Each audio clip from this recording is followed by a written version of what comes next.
The birds. Birds in bunches, scribbling in the sky.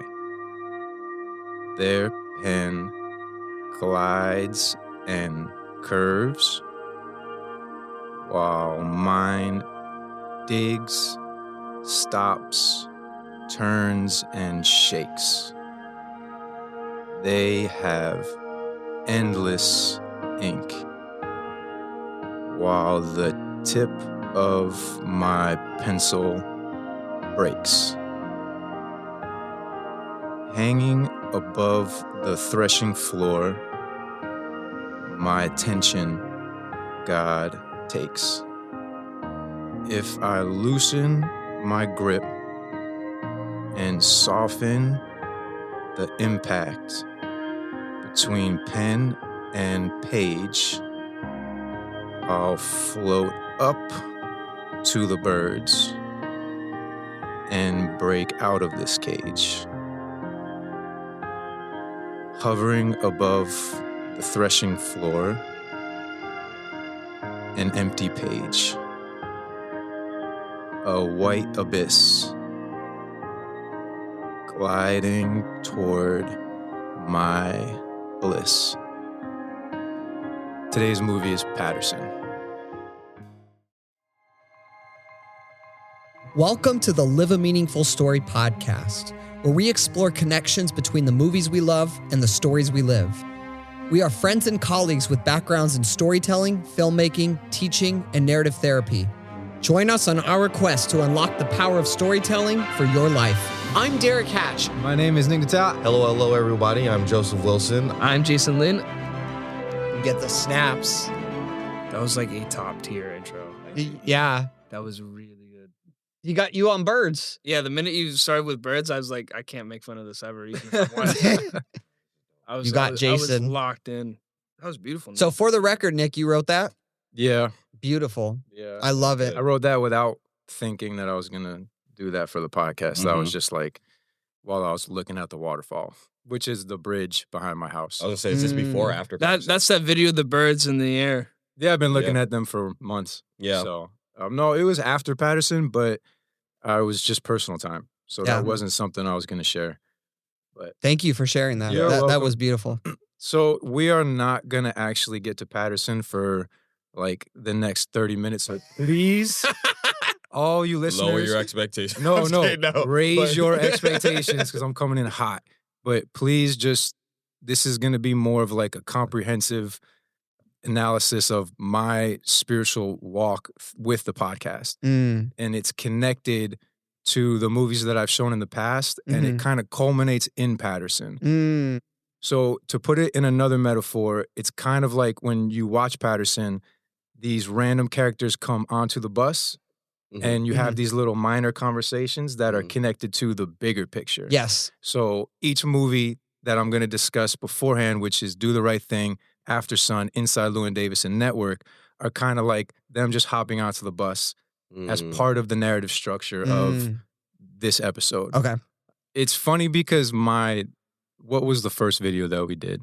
The relaunch. Oh, Yeah. you mean the origin stories? Okay. Yes. So it's funny because the origin story video that I did was Stranger Than Paradise, and that was Jim Jarmusch. And now the climax of this story that I've been living is Jim Jarmusch. And there's a deep connection there because in the first video, I talk a lot about Richard Rohr, Mm-hmm. this idea of transforming the interior world Mm-hmm. and the consciousness and going from this like dualistic thinking to more non-dualistic thinking. Mhm. He put out a new book recently about the prophets, Mm-hmm. and there's a lot of stuff there that is tying into all of the movies that I've picked in the past. And so I've kind of gained the language to try to explain what's been happening on this corner of the table of the podcast. Yeah. So the first thing I wanted to just briefly kind of explain is this idea of how the prophets see the human maturation process, Okay. how the spirit matures. Mm-hmm. And according to him, this is something that really resonates, is that in those books, the prophets move from anger and it transitions into sadness, Mm. and then it transitions into praise. Mm. So you'll see that in Jeremiah and Isaiah and Ezekiel and Job and Jonah, they start off very harsh and accusatory with this just seemingly righteous anger, but it doesn't stay there. It moves and pushes into a sadness for the situation, for Israel, for God, and for themselves, because they're implicated in the process. And then that eventually transitions into this understanding that God is going to win in the end, and that we're all pushing to that process. But those are stages that humanity has to take as they mature. Anger is, in a sense, the first order. And then you transition into disorder. And then you transition again into reorder. That is it. And that's another thing that he likes to talk about is order, disorder, reorder. There is an order. There is a family upbringing. There are values that are instilled in you.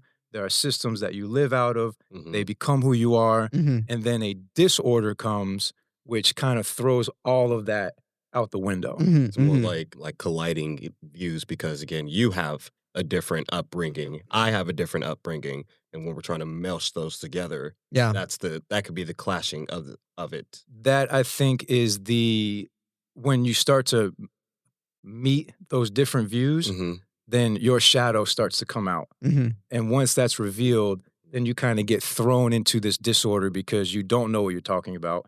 And there's a lot in you that has to get realigned. And God takes you through a pretty amazing journey for that. And so the disordering process has been something that I've been attracted to unknowingly in the movies that I've picked. And I think that's just a major insight. But there's one quote that I wanted to start with, and it's from Rohr's book, and he says this.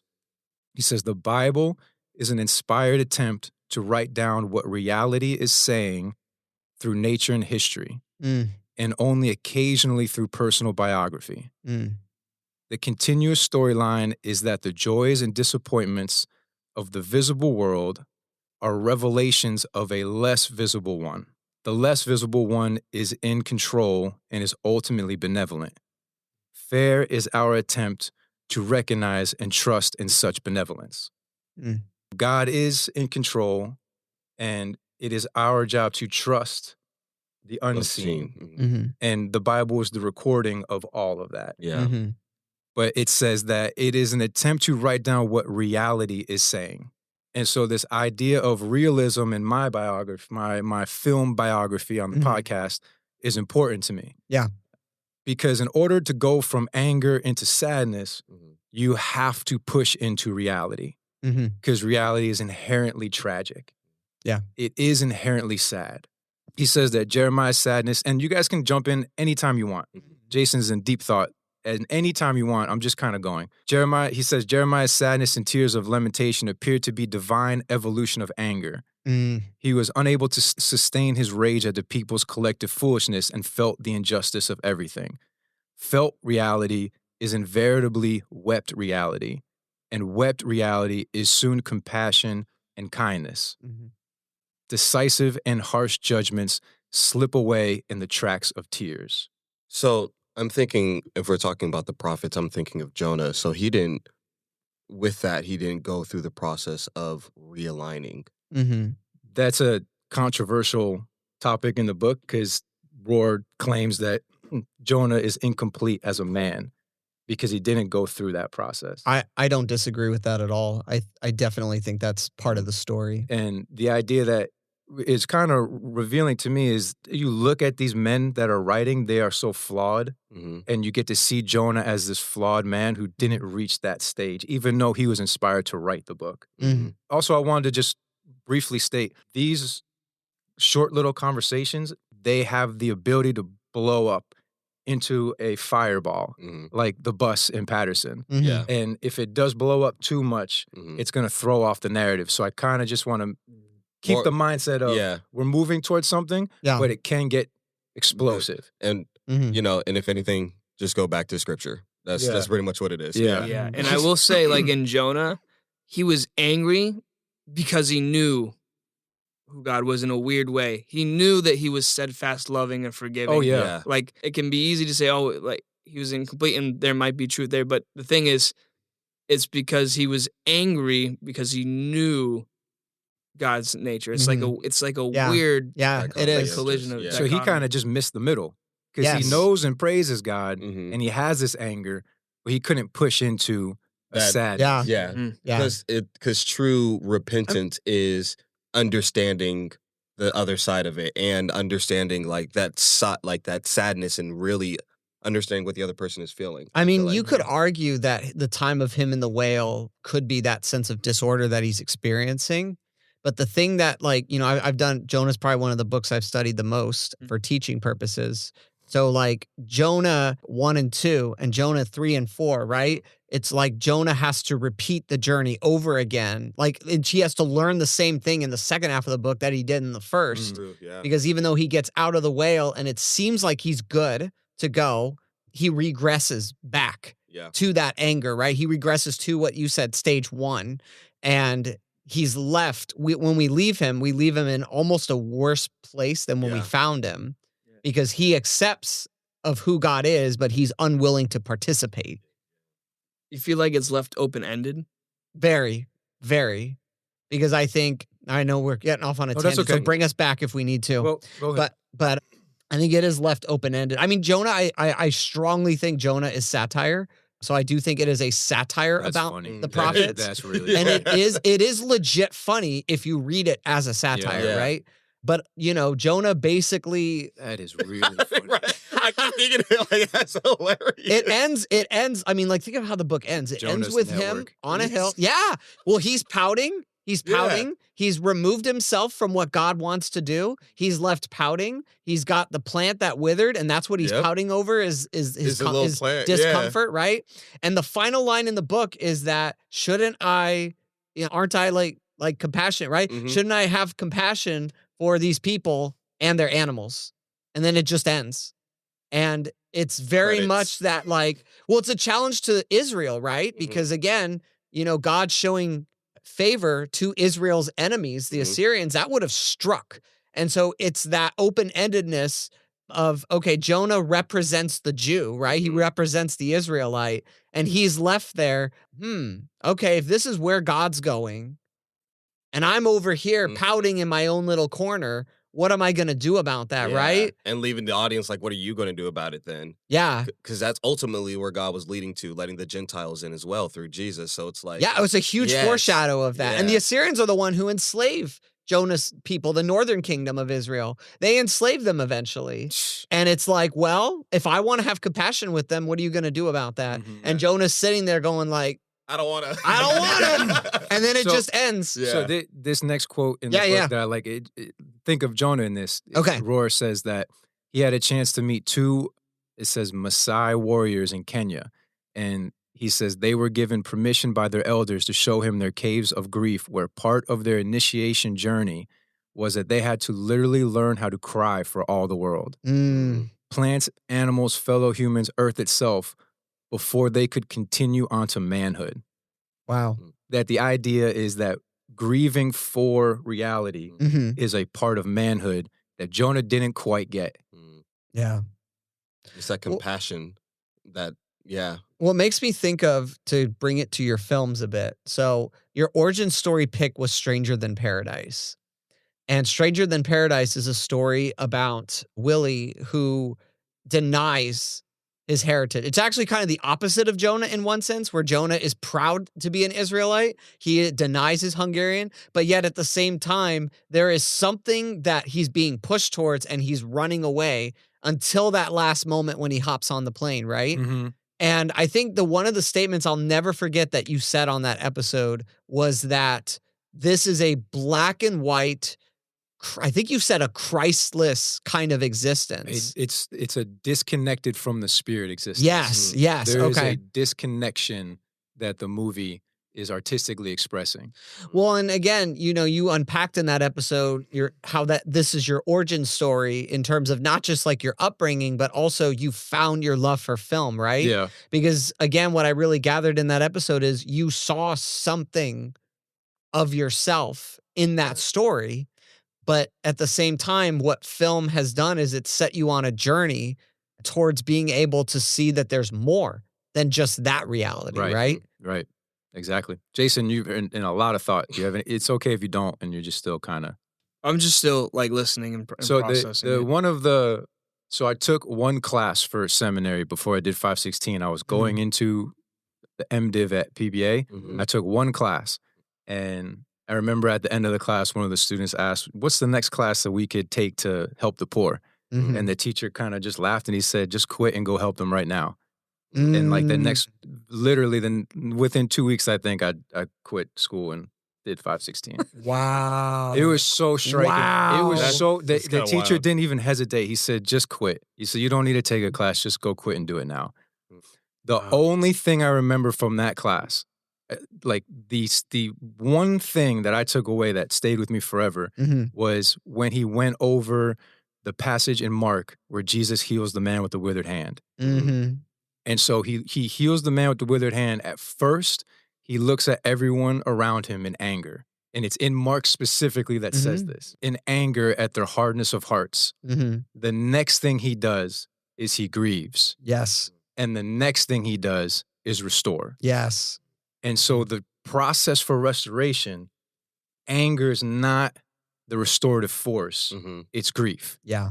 Anger is the spark that moves into grief and then restoration. Yeah. Do you want to read it, Jason? Again, he entered the synagogue, and a man was there with a withered hand. And they watched Jesus to see whether he would heal him on the Sabbath, so that they might accuse him. And he said to the man with the withered hand, "Come here." And he said to them, "Is it lawful on the Sabbath to do good or to do harm, to save life or to kill?" But they were silent. And he looked around at them with anger, grieved at their hardness of heart, and said to the man, "Stretch out your hand." He stretched it out, and his hand was restored. The Pharisees went out and immediately held counsel with the Herodians against him, how to destroy him. Isn't that awesome? Yes. That's fantastic. Yes. That's just it's capturing how we have to transition and mature. Yeah. And this sense of empathy, compassion, it eliminates, I don't know if it fully eliminates judgment, but it allows for a deeper connection. It allows your eyes to be open, because I guess even in the sense what you're talking about with the stage is grieving leads to empathy, or you can have more empathy for the other when you're understanding the other side. Because even in that passage, if the Pharisees, even after their anger, realized like, oh no, Jesus, he was doing something with that, maybe that would have been allowed them to really see who Jesus was, but they held on to that anger and that judgment. So judgment and anger are pretty much go with each other. They held on to themselves because they were threatened. So yeah, they held on to themselves, right? Then one of the next quotes I have is, "The way of tears and the deep vulnerability that it expresses is opposed to our normal ways of seeking control through willpower, commandment, force, retribution, and violence." It's opposed to those ways when you're in that state. So I guess what I'm getting is when you have empathy, you relinquish all of that you're not trying to control anything, because you're allowing yourself to see the other side. You're not holding on to the judgments anymore, because, okay, I'm not trying to see what I'm seeing. I'm trying to see what they're seeing as well. Joe's nailing it right now. Yeah. So literally. You're relinquishing something when you are in a state of empathy with somebody else. Yeah. So Do the Right Thing hops on the bus.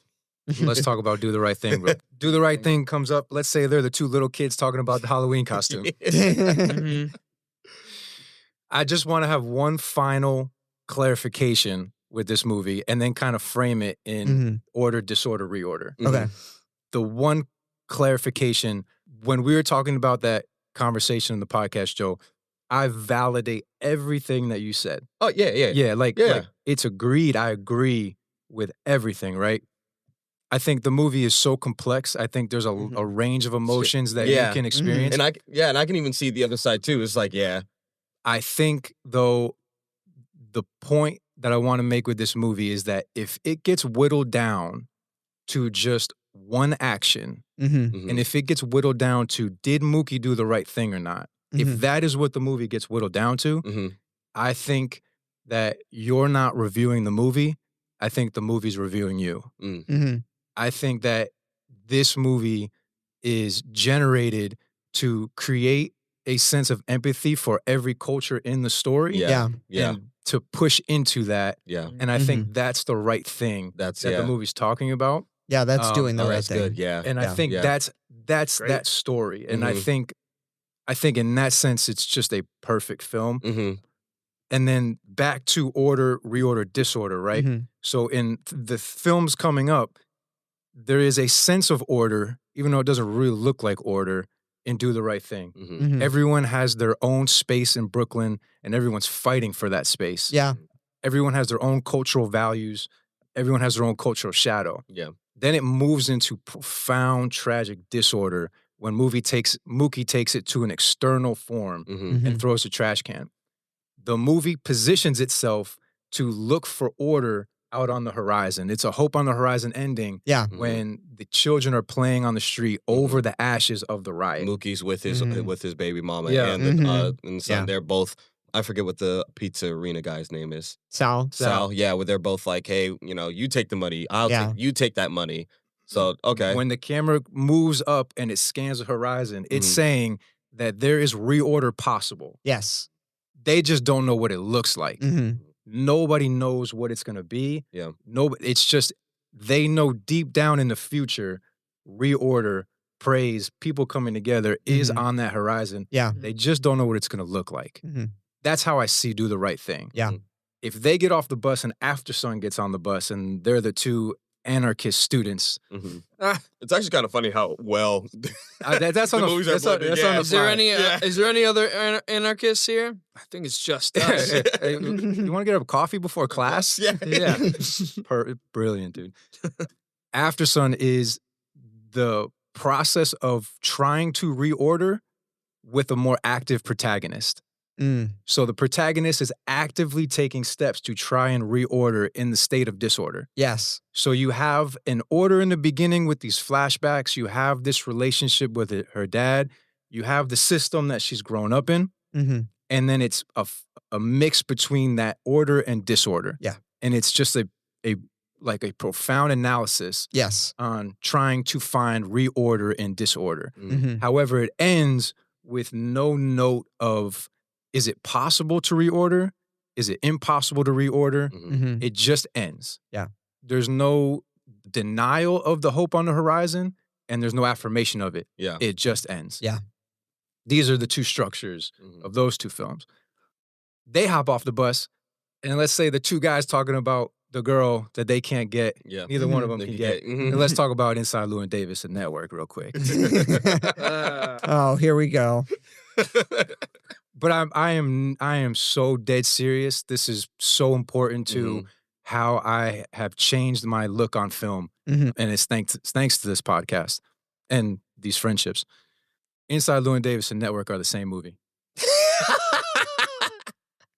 Let it sit. Let it sit. Podcast listeners, let it sit. Inside Llewyn Davis and Network are the same exact movie. I'm not upset. I'm just waiting. This is a very provocative statement, which is why I Imagine like it. how I felt when I got this text. Which is why I'm happy right now. I'm just waiting for I think it. Derek to be upset. No, we talked about it already right talked- now. he was already upset. That's not fair. Derek already went through the anger stage. I didn't That's want, not fair. I didn't want to just drop this on everybody. I told Derek I'm Wait, going to talk about this. You and dropped it on everyone but one. No, I dropped it on Derek, and then I said you dropped it on everybody. This but is one other for person. me. it's for everybody. It's for everybody. Yeah, but yeah. It's for me too, though. Mm. These are It's because these they are would have spent like an hour processing it together. Derek first. would have. these are very personal revelations that are not Mhm. intended external. These Yeah. are internal Yeah. and external. Inside look. So when Derek named Network authenticity in search of something real, Yep. Uh-huh. Max and Llewellyn are the same protagonist. Yes. And I do agree with that now. Llewellyn is somebody that's in search of something authentic while entrapped in something that's hurting him. Yes. Max is in search with something authentic, and he is in full entanglement with capitalism, with greed, with television, marketing. Here in Inside Llewyn Davis, You have someone who had order. He had his partner. He had his musical life. The movie starts with disorder. Now he is grieving the death of his partner, and he's in the disordering process with almost I'll just say zero agency. Yeah. He does not even have what Sophie has in AFTERSUN. Yeah. Max and LLEWYN both make a choice to essentially leave what's hurting them. Yes. LLEWYN falls back onto himself. Yeah. And I'm going to argue in a good way. He falls into who he is at the gaslight and just says, I'm done. And he performs at the gaslight. And he falls into who he is. Rohr has something where he says, you can't get there, you fall there. And it's talking about how in the first half of life, we try to achieve justification in all the ways that our ego will tell us that we need. And we're going to strive and try to do the things we need to do. And you cannot get there. You essentially have to fall from that back into who you are. And that's the interior transformation that Rohr is trying to illuminate. You can't get there, you fall there. LLEWYN couldn't get there, he falls there. And the same with Max. Max has fallen with the television industry with Diane, and he goes back to more of a literal return, the hero's return back to his marriage. Now, here's why they are perfect on-the-shelf companion pieces, is because the reordering process in Inside Llewyn Davis is positioned as a stark, black, existential abyss. Yeah. It's not happening. He's going to get punched in the face. Yeah. So he has a moment of this kind of falling back, and he lives in a nihilistic world that it doesn't matter. Max leaves, and network ends with, what's his name? Howard, his story, and every story of the person who screamed out the window, I'm mad as hell and I'm not going to take it anymore, gets drowned out by capitalism, greed, the corporations, television, marketing. So even though that there's these moments of hope, what both of these movies are about in the end is that it's not going to matter. Yeah. It's not on the horizon. Okay. Those are the reordering processes in those movies. Now, those movies are fantastic still. There's incredible craft. There's truth in them. I find a whole lot of truth in how LLEWYN falls into who he is. He doesn't strive and attain it with agency. He falls. It's just that worldview the Coens present is not what we believe. When these two hopped on the bus with you, I guess coming from that with that nihilistic mindset, what did you take from that? Because even if it's the world is nihilistic, because we know this, and we know this world is fallen, we live in a fallen world anyways. How do we, as individuals that believe in Christ, still go through that and have that empathy through this world that we know is... Well, damn it, Joe, you're jumping the gun. Oh my God, my bad. You jumped straight to the back of the book. It's like you read Goosebumps and you're like, jump to page 80 right now. All right. Well, we're done. Right, let's go. This episode's over. No, you can put that question in the back then. This right here is the transitional quote from everything that I've learned. This is the climax, and then from here is the hinge point into Paterson. Okay. This is it. This is so fantastic. It is what I believe is the group shadow of the film community. It's the film community that doesn't have God, and this is the shadow. Yeah. And it's beautiful. So this is the quote, and it's from Rohr's book, The Tears of Things. So many religious people could be called defenders of the metaphors. They love the bread or the water, but they do not go where they point, to the inherent sacrality of quite ordinary things. The blessing that a priest waves over them only uncovers what is already there. The word metaphor is split into two, meta and pherion, which means that which carries you over. Metaphor is split into two, meta and pherion, which means that which carries you over. All that religion has is metaphor to use as language. And that metaphor is the bridge to carry us into Christ, into God.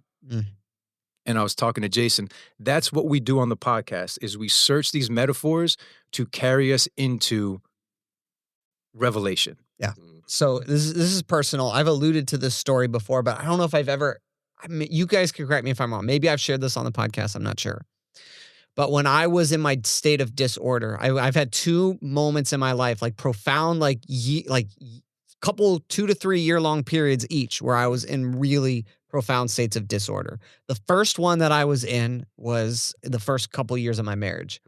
And when I was at this point where we didn't have a church because we had just left a church behind due to some minor hurt that we were experiencing, and just figuring out who I was, who is my identity, like, am I sure? Like, what kind of Christian am I? Is this even worthwhile, right? Worth pursuing? And so when I was looking at all these churches and Tori was getting exhausted trying to find churches, she had a Sunday where she was working at the hospital, and I went to this church. And this church was like a very like progressive, more like liberal church, right? The kind of church that for most of my like Christian life, I would have been taught, like, don't go there. So I went to this church just by myself. I sat in the literal back row because I just wanted to see what it was all about. And there's communion, right? So you go to the Eucharist and you go up front and everybody's walking up and I'm in line walking up to the Eucharist. And I am in such a state as I'm here at this church and just in general of just like, man, I'm trying everything and I just can't connect with God. I am hitting a wall in every way, trying all these different types of prayers and meditations and all this stuff, right? Trying to feel something, some sort of connection with God. And so I walk up to the table and there's the bread and there's the wine. And I take the bread, I take the wine, and the moment that I like touch the bread, the moment I get to the table and touch it, I have this like most profound sense of God saying to me, like, not like in an audible way, but in an internal way, Derek, I love you and I'm with you and I've always been here. I just go back to my seat and I just start crying because it wasn't just like, when I heard that, it wasn't just like God has always been here, like in my life. That's like a layer of it, right? But to get to what Nick is saying about metaphor and what it points to, what I believe God was saying was that I'm always been here at this table, at the Eucharist, at the Lord's Supper, because this is where you'll find me and experience me. And it's finding God in the ordinary, in the most ordinary, basic place of life. Bread is like the common man's food. Wine is like the extravagant, the celebration. It's the polarities of life brought together in one table. And this is where Christ is found. And that is what healed my faith, because I realized that I don't have to go and search all these places, right? It turned me in, and this is why the Patterson film, I think, this is the beauty of it, is it's finding Christ, it's finding reality, it's finding the ground of all being, it's finding these things in the very place that Jesus has always told us to look. But in sometimes church, Christianity, religion, that this whole world, right, of things, sin blocks that reality. Well, but and I think there's a lot of other distractions we have and things we get pulled in. Yeah. And, I went to churches that some of the churches I've been to don't do communion all the time, And so it's finding it in that moment was one of the most beautiful transforming experiences of my life. Yeah. So the second part of this quote is that religion often mistakes the metaphors and rituals for reality itself. Authentic Christianity must be an utter commitment to reality as opposed to ritual, or it is not a commitment to God. And then he says, the soul surely enjoys using these well-done metaphors, but the question is whether the ritual is pointing to the good, the beautiful, and the true, or pointing to the drama. That's it, dude. That's it. That is it. Isn't that amazing? That is amazing. Dang. That is amazing. I'm speaking directly from my experience. I've come to a place where I love the good, the beautiful, and the true more than movies. Yeah. More than drama, more than the rituals, more than how Inside Llewyn Davis makes me feel, more than how the sense of intellectual pleasure I get when I see movies well crafted. No matter how good AFTERSUN is, and it's amazing, does it point to the good, the beautiful, and the true? Or is it just pointing to the drama? The metaphors in Network are... I talked to Derek, I'm like, what makes this movie worse than The Godfather? It's as highly crafted as any movie that's ever been made, but I believe those metaphors are pointing to the drama of the TV screen and not to the good, the beautiful, and the true. And there is truth in there, but what's it really pointing to? Are we falling in love with the metaphor, or are we falling in love with the truth? This is what I think elevates Network, is that it actually, the critique is embedded into the narrative. So it is a story about critiquing the drama, right? Yeah. And that's why I think it's a perfect 5-star, one of the greatest films ever, because it actually, it's self-aware of what it is. Yeah, it was a good movie, but I didn't feel like good after watching it. It was just, I was just trapped in the critique, and then the depth, the no horizon. Well, and again, like, I think the journey of realism that Nick's sharing, right? Because my journey didn't start with realism. My journey has started, my origin story pick is Star Wars, which is a metaphor for childhood, right?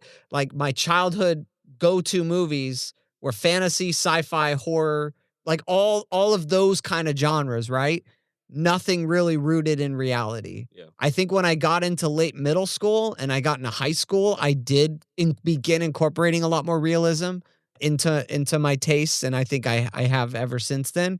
But I think the stuff for a long time that I really held up as, like, this is like my favorite stuff, right? I mean, like, you look at the stuff I picked, like, all in a row. Star Wars, Dune, Planet of the Apes, Logan, Pinocchio, RoboCop. That's the first 6 films I chose real. I don't on this podcast.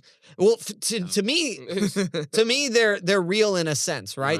I think all of those films point to something that is true, or something that is good, or something that is beautiful, right? That makes me think of, like, with my picks. All of my picks are kind of like trauma based. Read those again. My first 6 were Star Wars, the Dunes, Planet of the Apes, the original one, Logan, Pinocchio, RoboCop. So I'm not sure about Dune or Planet of the Apes pointing to the good, the beautiful. Yeah, that's fair. That's fair. But, and I was because at the end I went back to all the films and I was trying to find a connection to something. Yeah. And I found it in one, I think, with Patterson. But go ahead. But what I was gonna say, if you like with Network is a part of this journey of me. It's like it's a necessary thing for me in embracing realism, in embracing and accepting reality, right? And so it is, like, it's a huge part of it. You know, it's like my Inside Llewyn Davis. Yeah. And, you know, the one I picked. That's exactly right.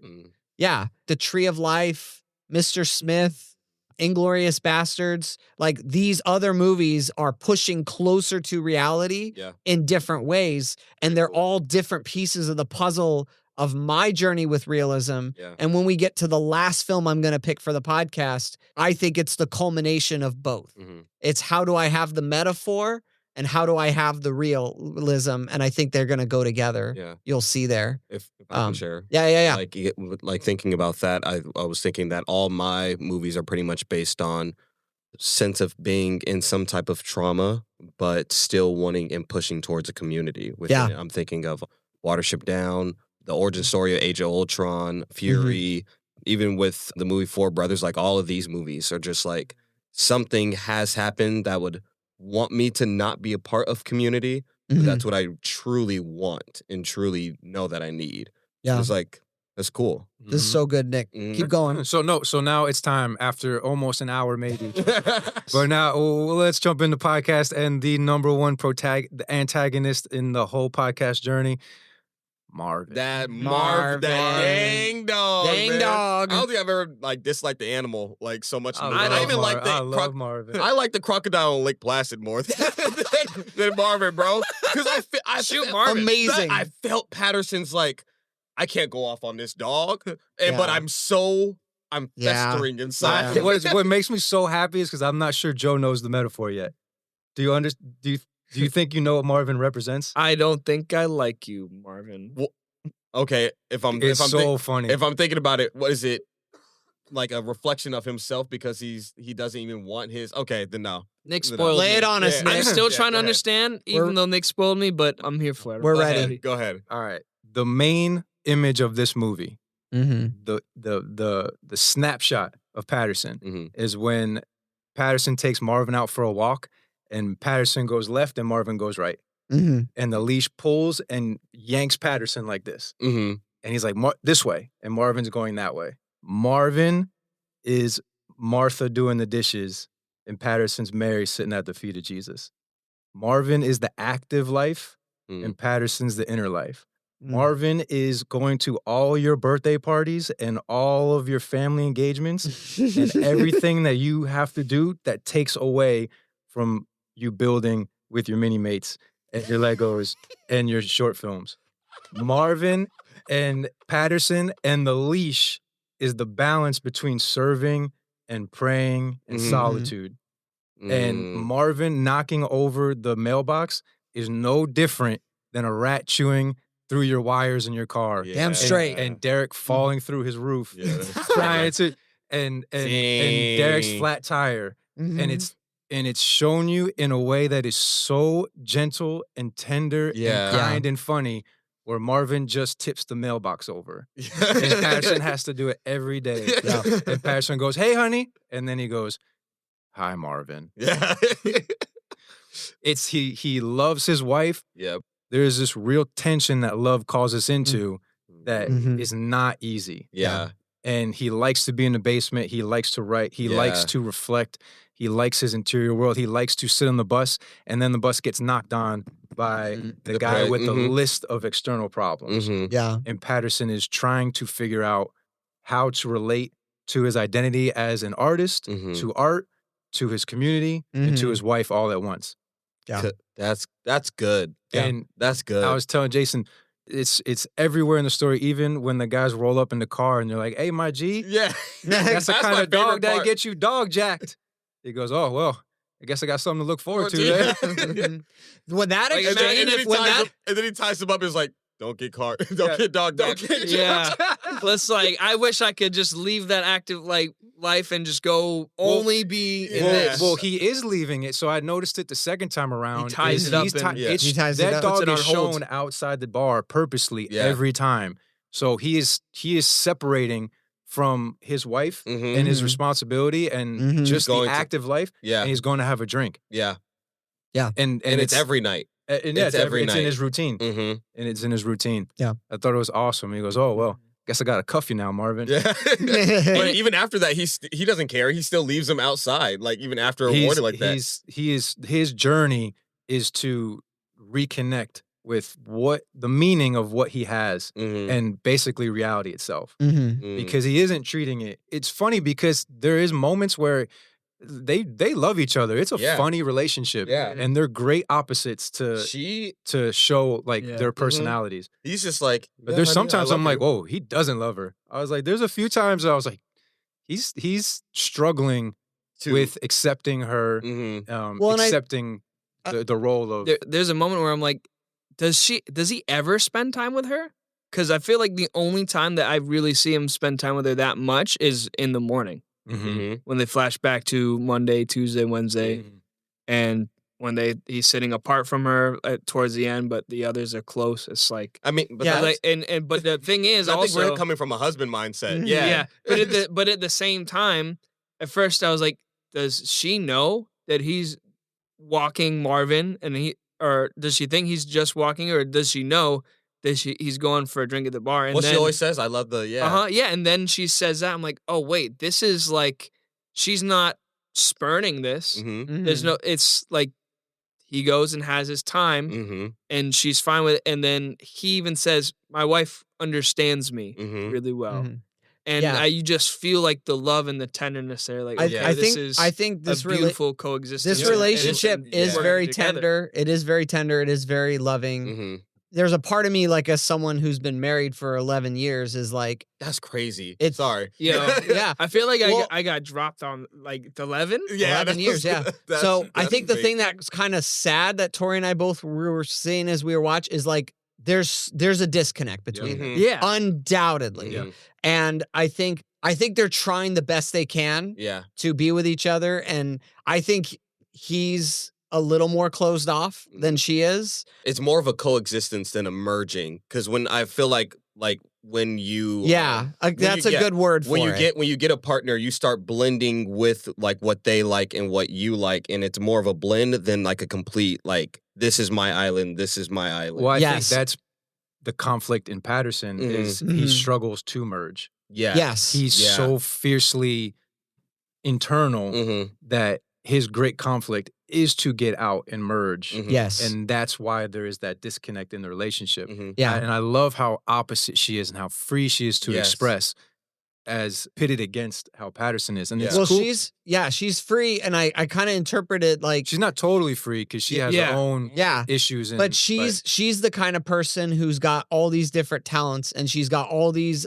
pots going at once. Uh-huh. And Oh, waiting to see jeez. what's going to pop off, Mhm. right? Is it going to be the guitar, the music? Is it It's going to gonna be be the the- cupcakes? Like what? Like she is an artist and she's trying to find what is her thing, right? Because he's an artist too, and that's how they. But he's a connect. different kind of artist. Yeah. I would say Patterson is incredibly focused as Mhm. an artist. Mhm. He knows what As a he's man. about. He knows what Yeah. he likes. He's very deeply versed in it. Like every time he brings up all the he different knows everything. poets, and he has his taste, Yeah. right? He's a very formed artist who writes in the confines of the everyday, right? And she's an artist who's also in the everyday, but she's waiting for that big break. I Yeah. don't think Patterson's waiting for a big break. No. I think he does it because he He genuinely loves likes it. Yeah. And I think she wants to be recognized as an artist. She Mhm. wants to be recognized as a creator archetype. Mhm. And he is okay with he's content. That's Yeah. the word I'm looking for. Mhm. Yeah. He's a content creator. And maybe like not just even content because there's not even like a real drive for anything other than being a bus driver or anything like that. I feel like he has the potential, so it is good to be content, but to not grow, I think is what his issue is. He's not willing to grow. I'm not. Yeah. I wonder. Yeah. I really wonder. I'm not sure that he's content. I'm not. I wonder Okay. if he's in a place where he's Existing? afraid to give. Okay. And I can and see the, that. The whole movie is like, hey, give more, Mhm. give more, Yeah, definitely. give more. Yeah. You can give more, and he's like I don't know. Yeah. I don't Mhm. know. I Okay. don't know. And that's like every conversation with his bus manager. It's always knocking, and then he's saying all these problems, and then and Patterson's like, Okay. Hopefully Okay. it gets better. I Sorry, think yeah, I and think then- there's a beauty in that though, mm-hmm. but it's a little further down the road. Yeah. I do want to say it was really funny hearing you talk about a bus driver having a hard time merging. I mean, Like, I I don't, was I just don't thinking put about, that. like- I don't put that past Jarmusch. Yeah. I think that's Yeah. funny. I Yeah. think I he's was- that clever. I was just Yeah. literally Well- thinking like heavy traffic in a bus, like he can't merge. I was like, that's kind of funny. That's actually really funny. That's all I could think about Hey, for a but then little his bus bit. breaks down too. Yeah. Yeah. Yeah. Well, But- speaking of, oh, sorry. I was gonna say, I think another reason he likes the bus driving is because it feeds into his poems, his Mhm. his Yes. observation of life. it's his lifestyle. Yeah. Yeah. He's driving and he's just listening to the stories and conversations, and he's like kind of smiling along. He doesn't necessarily join them, but he gets to hear the people of the Mhm. city speak. Like his name is the city, Yeah. Well, and and that's he's just the thing enjoying almost the ev- life of the city. everything that Jarmusch always does. We've done three of this How do you guy's pronounce films this on the guy's name? I've heard podcast. three Three pronunciations. I of think it's this just guy's Jarmusch. films. I don't know if we have another director that we've done 3 of their films on here. Really? Yes. Not that I could think of. So- Mm.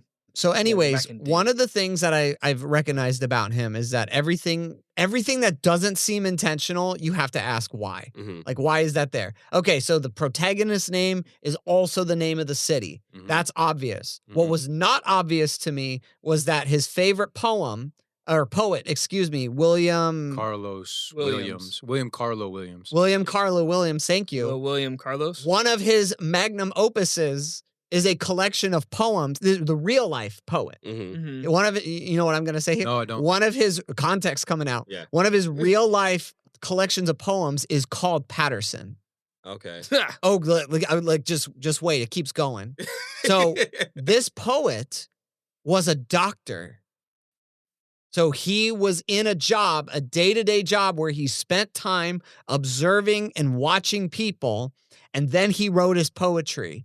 The collection of poems, the Paterson poems, is about seeing the beauty in the everyday, ordinary things. Now, take that a step further here, okay? So not only do we have this kind of interesting real life integration of this poem that, right?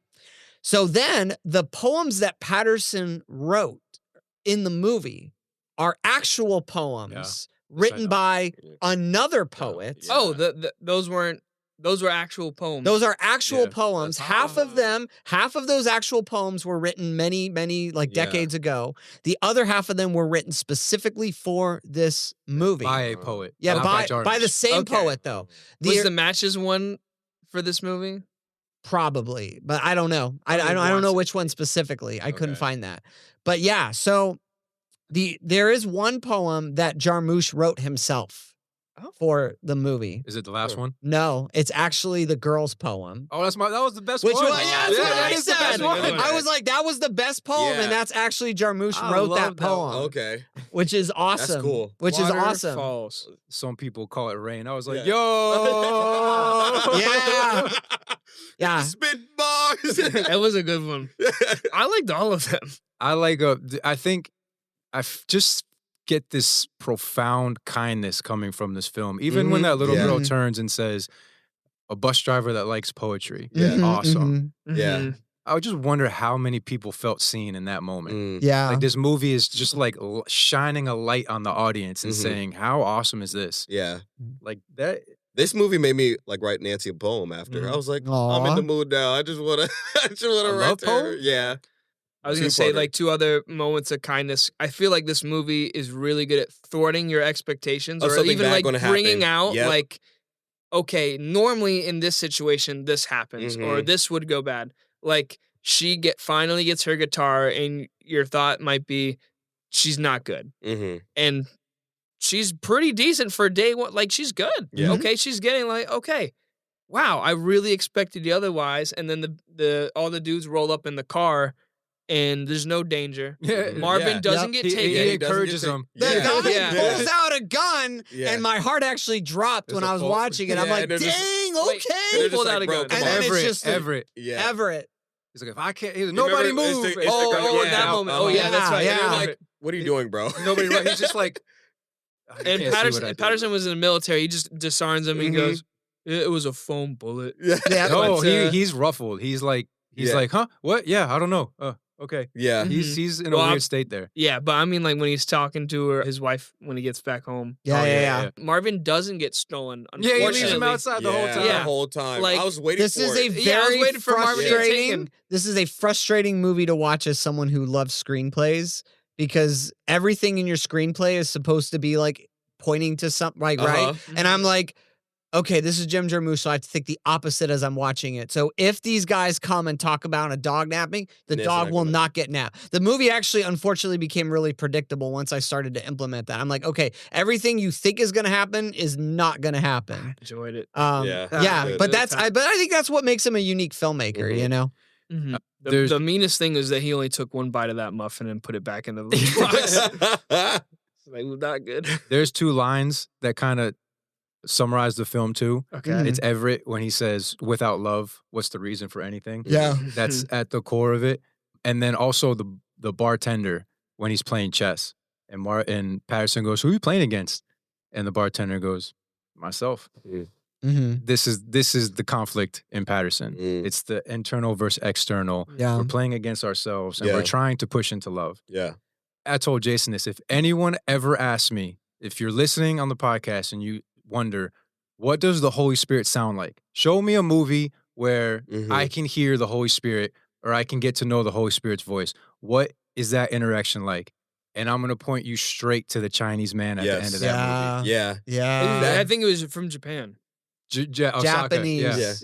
Japanese man at the end of that movie. Yeah, no, on like that was a beautiful representation of being like abiding in the Spirit, and even if that's not what the movie was saying, I think he intuitively knows it. I don't know if he fully knows it, but Jarmusch does know it. Even just how it plays out with the Japanese man, like being hesitant at first, and think like I can think of those instances where we know that God wants us to do something or talk to someone, and we're like, oh, but they may think I'm weird, or oh, maybe that'll be weird if I do this. But when you fully trust that what God is doing is for the betterment, maybe not just of that person, maybe even for you, that you can do these things just unconsciously, pretty much. Like it's secondhand nature. And I think that's ultimately where we're supposed to get to that point, pretty much, where we can have that full trust with God and not being like embarrassed, pretty much. So Paterson's active life gets to be a little more active than normal, and he goes out to a movie with his wife, and then Marvin chews up his notebook. Yeah. And so essentially the more active we get, it's going to start to chew at our interior world if we're not careful. And so he comes home and everything's destroyed. Yeah. And so this is a major, like, pinnacle moment. Yeah. Patterson loses everything. This is Patterson's disorder. Yeah. So there's order, and then Patterson's disorder is he loses all of his poetry. And then he goes out for a walk and he comes across this man who sits down next to him. And Patterson's just sitting there, and the man politely says, you know, is it okay if I sit down? Yeah. And he comes out of nowhere. It's funny because this feels like micro realism, and it's macro fantasy.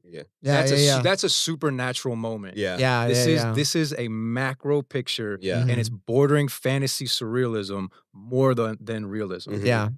To the point where the twins. Oh, I'm not going to get to that yet. I think I know what you're going to say though. Wait, I'll wait. We'll wait for it. So they have this conversation. They talk about this idea of artist, and the Japanese man is leading him all the way to the point where he looks at him, looks down, and slowly looks back up at him and smiles. It's my favorite part because he's in so much control. God knows where we are and exactly how he's going to lead us into discovery. And he leads Patterson into his own discovery. And so he talks about these great poets that were also doctors, meteorologists. He's reconciling Patterson's idea of artist in the everyday. And not only that, here's an example where Patterson falls into who he is. He doesn't strive and become something. He eventually falls, and God reorders his life. It's by grace that reorder happens in this movie, and he's handed a notebook. In Rohr's book, he says, Jung's process of growth sounds a lot like the Chinese Taoist understanding of Wu Wei, the notion that doing nothing can be an admirable form of trust or effortless action. You let it be whatever it is, and time can and will do its own work of growth and integration. A very different agenda than the one we practice. Exodus 14:14. You have nothing to do but be silent, and I will fight for you. And this idea is that Patterson, in the conversation with Everett before this conversation, everything is what it is. There's no going over to Everett at the table and changing his situation from heartbreak to anything else. Everything is gently left as it is, and it begins to heal. And they meet each other. Everett pulled a gun. And Patterson says, hey, it's okay. And he goes, I'll see you around. I'll see you at the bar tomorrow. Everything is accepted, and reality becomes real. And so in this moment, Patterson's reordered by grace. And he's reordered. What I think is so profound and revolutionary in this movie is that the very last scene positions hope on the horizon as on the horizon and right now. It's a dual hope that it is out there and it is exactly right here. You saying when he hands him the new notebook? No, the very end of the movie, what I read it as is that when he takes that notebook and writes that last poem, he is writing detached. I believe he is writing detached from poetry itself and his ambitions and what poetry meant for him throughout the movie. He's free to write in a different way. and it's one of the most powerful poems in the film. And what it's saying is it's transforming the idea that love and eternity is here now. The twins in the film, he starts to see twins on every stage of the film. I think it's just a metaphor for non-dualism. Yeah, because he doesn't see the twins anymore after that moment. It's not a black and white world. It's this mix. It's not just artist or meteorologist. Yeah, it's artist and bus driver. And he goes home at the end and he crosses the corner past the bar. The opening shot he has with Marvin, Marvin's pulling him behind past the bar. This one he walks under control back home. Pushing into love. And it doesn't just land on his marriage. So it doesn't just say that love is, or marriage, or it doesn't romanticize marriage or love, because what it really ends on is him getting back up and going to work. And that's where this has hit me the most.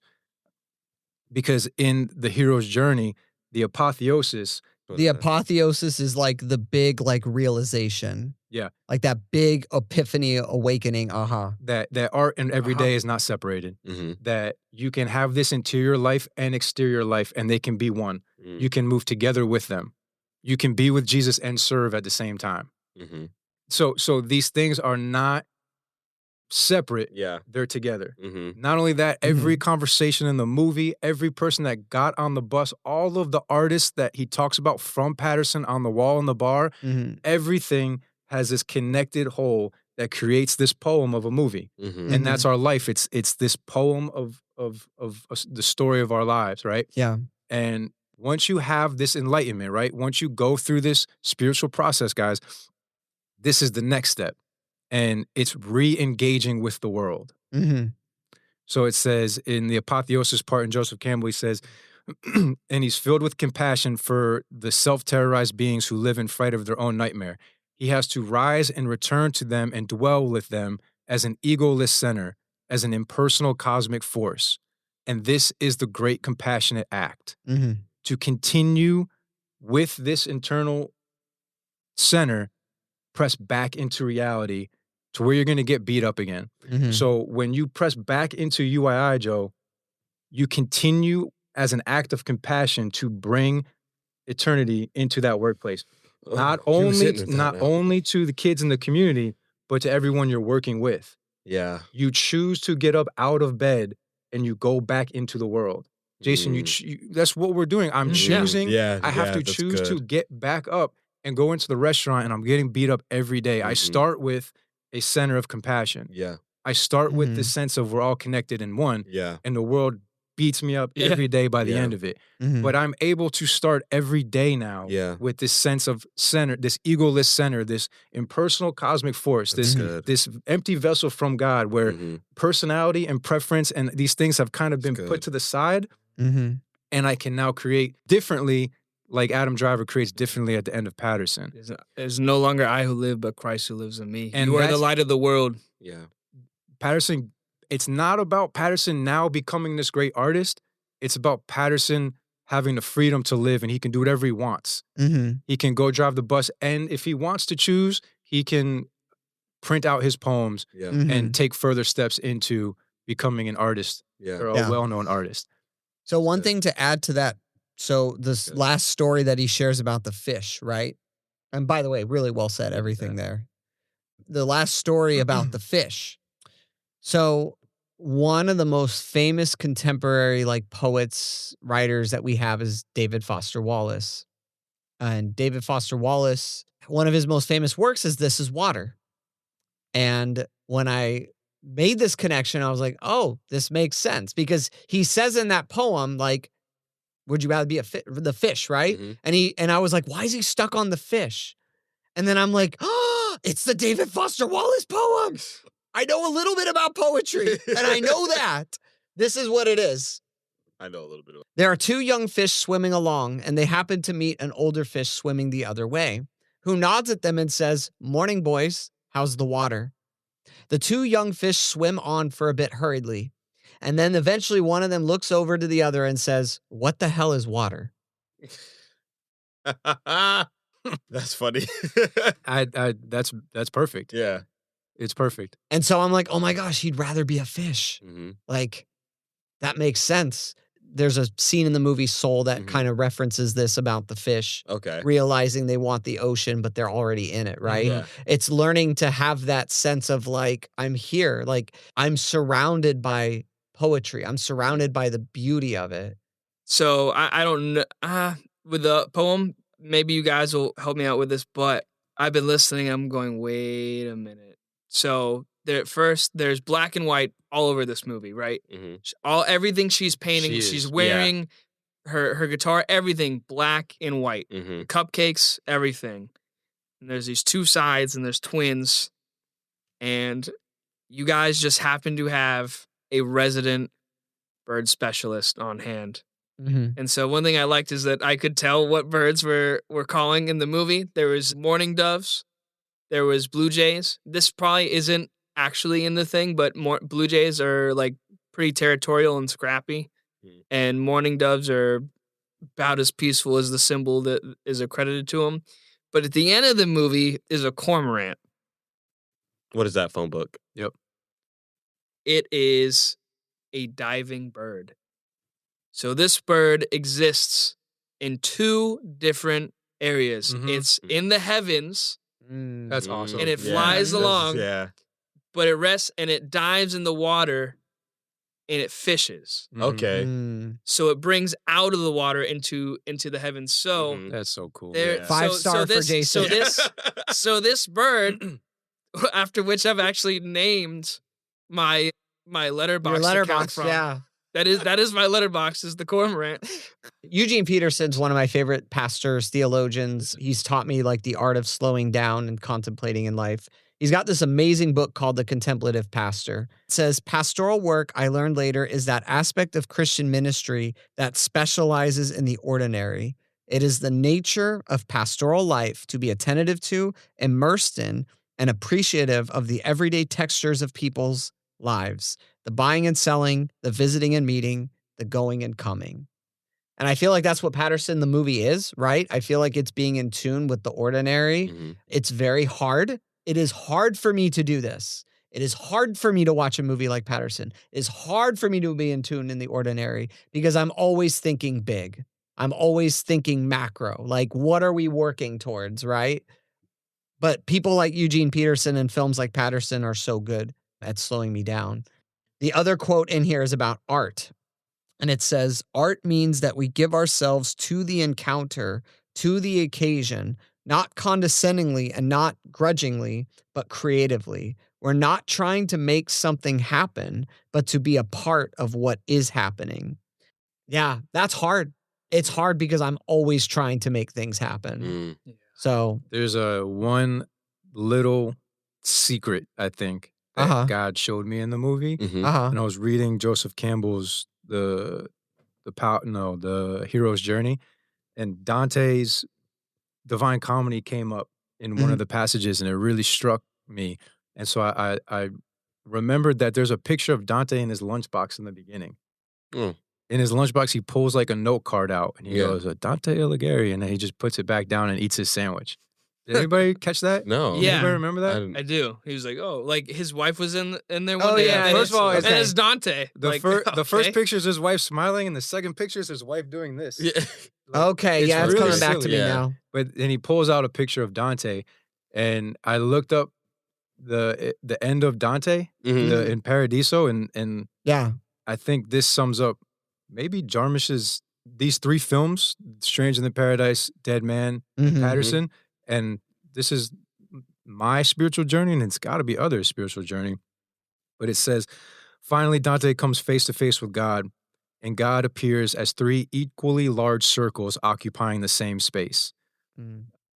With these circles, Dante's trying to understand how the circles fit together and how the humanity of Christ relates to the Son. But as Dante puts it, that was not a flight from my wings. In a flash of understanding which he cannot express, Dante finally sees this, and his soul becomes aligned with God's love. And the last three lines are, but already my desire and my will were being turned like a wheel, all at one speed, by the love which moves the sun and the other stars. and that foreshadows the end, that Patterson's just slowly getting turned. Yeah. And we're all slowly getting turned without our understanding. Yeah. What are you being turned towards? Dude, I'm so tired. I'm so tired of work. I like it is such a hard thing it's at this point where I now have this full realization that I know what love is and how to give love. And when I'm reactive and protecting and acting like a victim, I'm empty inside and I have nothing to give. And every conversation, it feels like, with this blasting music from other coworkers and leadership, are just constant passive aggressive forms of communication, attack. Like, I can't see anything other than to protect. And it's almost like either I'm utterly failing to love, which I am, and I'm starting to realize we really can't love apart from Christ. Yeah. Like, we are falling. I am falling short beyond my wildest dreams. Or I'm in a place that's really, I cannot grow in this place. And it's now really counterproductive to me. But as far as, like, if school works out, the more I start to understand the prophets, if this turns out to be me using God to climb, to pursue a passion, to find a position for myself, to have a career, it's not in aligning with my understanding of God. And I just yesterday, I looked at, like, the bussers and the dishwashers, and I'm really becoming aware that I am identifying and operating on the top and not on the bottom. I'm not identifying with the bottom right now. And the more I identify with the top, the less I am allowed to speak against the top. And I'm starting to see I'm compromising in some ways because I don't agree with what's happening, but I don't want to cause a problem for some of the managers because I'm in some ways pleasing them and not just speaking the truth. And if I do, it's going to affect my position at the top. It's like not having fear of man. That's how the group shadow forms. Right. In a system. Yeah. And so now he discusses how the prophets, wherever they're positioned in an institution or a community, they're always on the edge. They're on the edge. They are involved, but they're not involved. They're in, but they're not in. And as long as you identify with the bottom and you're in that position of powerlessness, you have nothing to lose and you can speak the truth. If I get put in an institution that is incredibly powerful, like, these things are now becoming very clear what I'll be walking into, or if this was never meant to be in the first place.